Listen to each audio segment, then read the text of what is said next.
Welcome to Samba Samba. Enjoy the video. In this video, I will explain how to file by mail with TurboTax. First, ensure you have all your tax documents ready, like W-2s and Form 1099s. Then, print your completed return from TurboTax.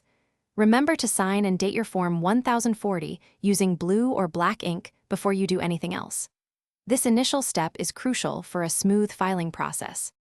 Once signed, carefully attach all supporting documents, such as your W-2s and any Form 1099, to the front of your Form 1040. Ensure all required schedules and statements are also included. Before sealing the envelope, make a complete copy of your entire tax return for your personal records. This copy is vital for future reference. Next, find the correct IRS mailing address for your specific state on the IRS website. Place your assembled return in an envelope and clearly write the address. For added security, consider using certified mail with a return receipt, which provides proof of delivery. Always ensure your return is postmarked by the official tax deadline. After mailing, you can track your refund status online, though it might take several weeks to update.